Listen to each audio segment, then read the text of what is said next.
Hey guys, what is up? It is me, Pagey, here once again with another video on Superman and Lois Season 2, and this is going to be my review for, I think it's episode 9 for this season, otherwise entitled 30 Days and 30 Nights, and heading into this episode, I had no idea what that title even meant, but early on into the episode, you quickly understand. But of course, spoiler alert, because this episode, it felt like some stuff was happening, felt like a part filler episode, and then it went, here you go, slap across the face.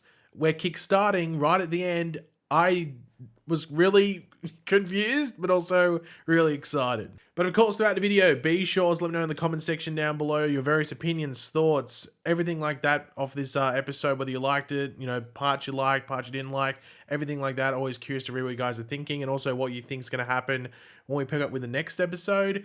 And of course, if you're going to enjoy the video and you enjoyed the episode, why not drop a like on the video to do all that and show your support. Now, obviously, elephant in the room, if you saw the trailer at the end of the episode, this was probably one of the rare occasions where I actually watched the trailer just because I forgot to take my eyes off the screen.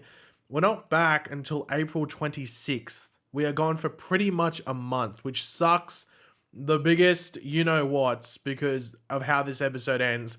If there's, I don't know, if there's like an equivalent of, I don't know, like an Infinity War heading into Endgame with Superman and Lois, that's not a season finale, this is probably the best way to put it.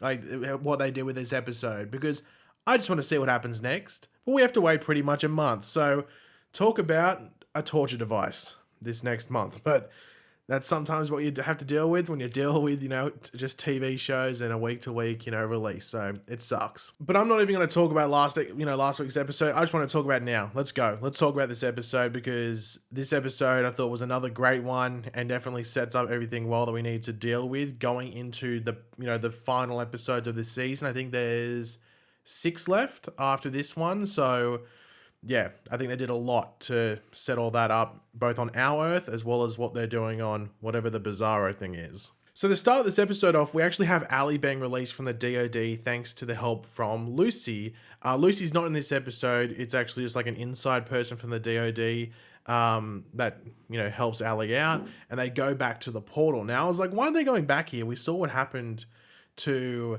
the previous people if they didn't have the pendant and stuff like that Anderson had when he went through. But we hear at the DoD when Ali's coming out about the suit from the Thing's suit. And I was like, okay, what the hell is that exactly? I wasn't too sure exactly what they meant by that. So when we get to the portal, we see that Ali isn't wearing one of the suits like they wore last time when they all got disintegrated, outside of Anderson, of course, but the suit that Bizarro wore. And that actually protects her even more. So pretty smart. Wasn't expecting that.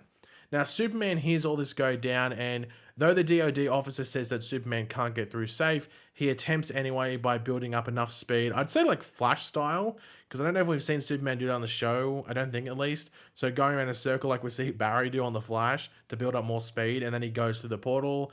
With his suit sort of tearing away as he did so, which looked really cool, but he does get through. He doesn't disintegrate like we saw previously, but that's it.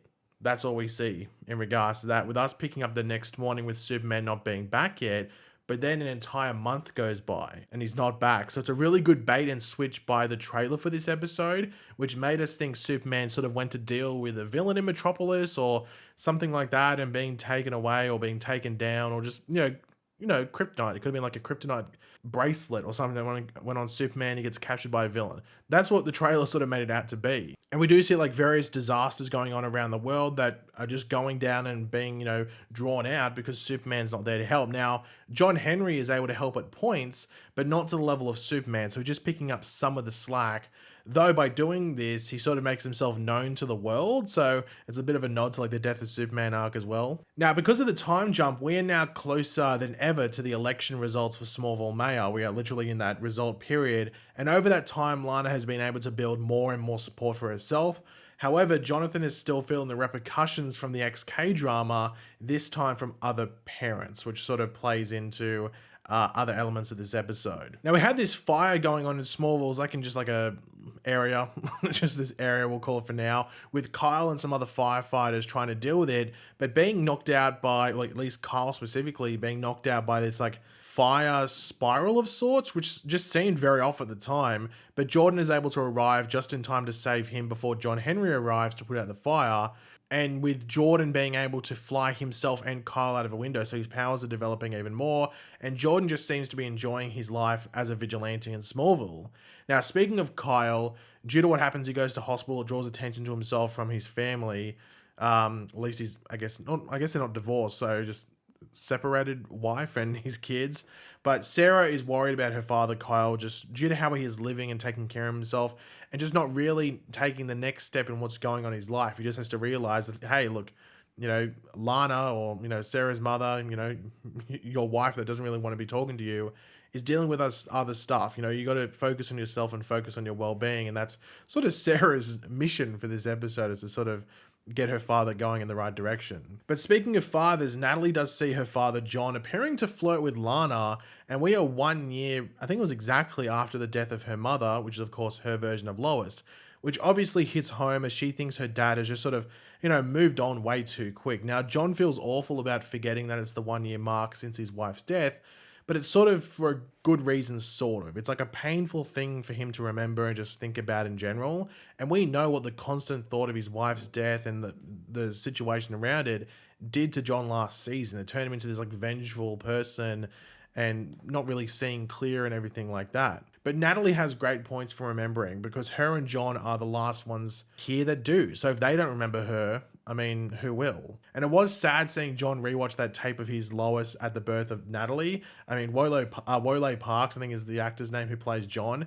He just did a great job there, and it went really well with the scene towards the end of the episode as well, with Natalie and him watching that footage as well. I thought that was just really well done, and it really, like, a bit of a tearful moment. Now, Lois does learn about Jordan's activities out and about in Smallville, and obviously she's not happy about him putting his life in danger, though Jordan does make the good point that if he wasn't there that quick, Kyle probably could have died due to John Henry being late, and obviously Superman is missing in action, and John Henry can't act as fast as Superman, and he can't act as fast as Jordan either, so maybe Jordan's doing the right thing, even though Lois might not, agree. Now, Lois does go to the scene of the fire that we saw Kyle at and where Jordan saved him, and learns that it was most likely an ex-kryptonite distribution hub, which leads both Lois and Sam to Jonathan, who is promised protection for his information, as well as like just anyone else that's involved and, gives that information up, which leads Jonathan to finally bringing Candace in and saying,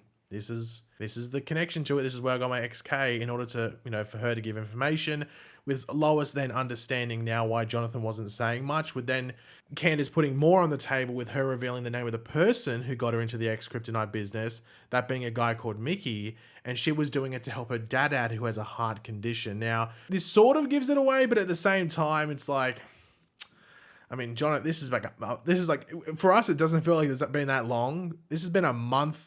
You'd probably say like a month and a week or something since all this stuff happened with Jordan. So it's a long time. I don't know. Like, we skipped over all that time where Jonathan was feeling the massive repercussions of it and working and everything like that. So it doesn't feel like it went on that long for us, but if it's Jonathan, it would have gone on for a while. But Sam is about to use satellites from the DoD to help track the pickup point that Candace did mention. But Jordan brings up just, well, why don't you use my hearing to track them? Which Lois doesn't really like, but eventually comes around to it. So Sam, Lois, and Jordan are able to find the ex-kryptonite hub, but Sam and Lois do get found out pretty quickly when taking a closer look. I'm like, hey, this is a business that's obviously worth lots of money.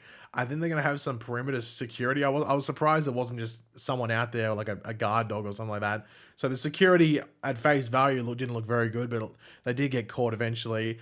And they aren't being let off with a warning or a slap on the wrist. They're going to need Jordan's help as soon as possible, because they're probably going to be eliminated, with Jordan arriving just in time. Now, Lois gets to see Jordan in action, but also Jordan in this environment and situation gets to really fully showcase his abilities.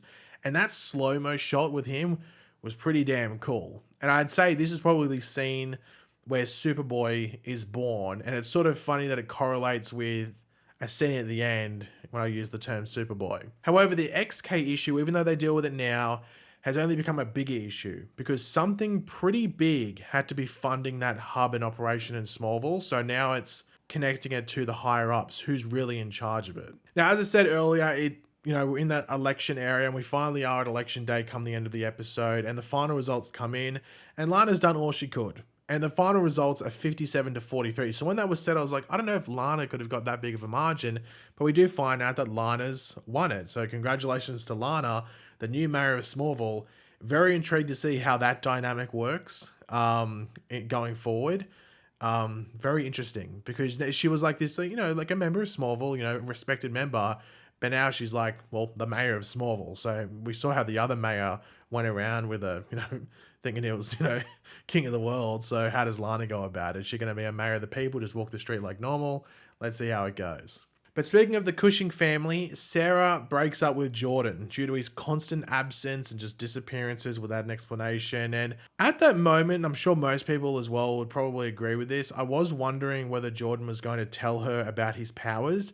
But obviously at that moment, he thought back to that chat that he had with his dad, you know, Clark, about revealing who he is and what he can do and just the general consequences to that. And obviously that, I think it was like a year or something that was, you know, that Clark gave Jordan in regards to, you know, if you're still together, still feeling the same after a year, then we can have this chat again. Obviously that time hadn't come and Clark wasn't there to have that chat. So heartbreak for Jordan, but it makes you very curious to see where that leads him. Does this make him, because now he, I guess, doesn't have to focus on Sarah, does he focus more on these, like, his powers and his development at, like, on that side, or does he go the opposite and want to win Sarah back, so he stops using his powers and maybe that creates issues, or there's now a void gets created?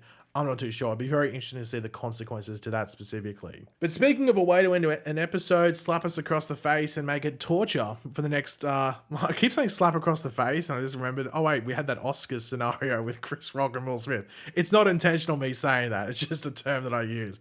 Anyway, I just realized I was saying that. But yeah, talk about a slap in the face. Because we end the episode with a way to just set up some torture for us over the next month or so while we wait for the next episode. The episode actually drops the day after my birthday, so late birthday present. I don't know, it depends how the next month goes in regards to this racking my head and or smacking me across the head. But Jonathan and Candace are walking down the main street of Smallville. And I'm like, okay, that's nice. They're back together. It's all open. You know, all this XK stuff is in the past. But Jonathan all of a sudden has a pain shoot through his head. And at first, I was like, oh, that's sort of like what Jordan had last season when he was sort of hearing things. However, it's not his powers coming through. Instead of it being like what Jordan went through last season, it's like what Superman was going through this season with Bizarro and all that stuff of them being on the same Earth and, you know, seeing everything. And Bizarro Jonathan has arrived on our Earth and meets both Jordan and Lois. He doesn't meet the other Jonathan, sorry. He goes straight to the Kent house where he meets Jordan and Lois. He speaks backwards, and we end the episode with us seeing Superman bathed in red light, looking scared. Wow. What a way to end an episode and set up an almost month break. It's almost evil of them. It's almost incredibly evil. And obviously we saw that Jonathan was rocking a leather, like very punk rocker look. We've seen set photos. Now we know what the set photos mean. If you saw at the beginning of the episode, you saw Superman sort of cape and clothes rip a bit. I can't wait to watch next episode. I think it's called Bizarros in a Bizarro World. I think that's what the episode title is. So strap yourselves in, because this month's going to be torturous, but I know that episode is going to be definitely worth watching, and I cannot wait. But yeah, this episode, as I said, it felt like sort of like, oh, just little bits happening there, here and there, bit of a filler episode here and there, mainly focused on Jordan, and then it just went, nope, you know, we're setting up something big, get ready for next episode, even though it's a month away. So I enjoyed this episode. As I said, Superman and Lois, even if it is just not like a 10 out of 10 episode, it's super consistent, and it's always pretty much going to be an 8 out of 10 or higher. And there's continued that trend, that consistency, and I can't wait to see what happens next. We've only got 6 episodes left, and I was sort of worried when we're at like episode 5. I was like, well, where are we going to be come the end of the season? And now I feel like this season is going to be paced pretty damn well, probably paced better than season 1, because I think most people can agree, maybe in the last 2 or 3 episodes, it felt like it maybe should have ended around there instead of where the finale was. But I have a feeling this second season might be paced perfectly, just based off where we are at the moment. Don't want to jinx it, but that's just how I'm feeling at the moment. But yeah, guys, thanks for watching. Hopefully you enjoyed the video. If you did, it'd be awesome if you could drop a like on it to show support. Let me know in the comment section down below your various opinions about this episode, any theories moving forward, everything like that. I'm always curious to read what you guys are thinking. And of course, if you are new to the channel, make sure to subscribe, and I'll catch you guys later. Goodbye.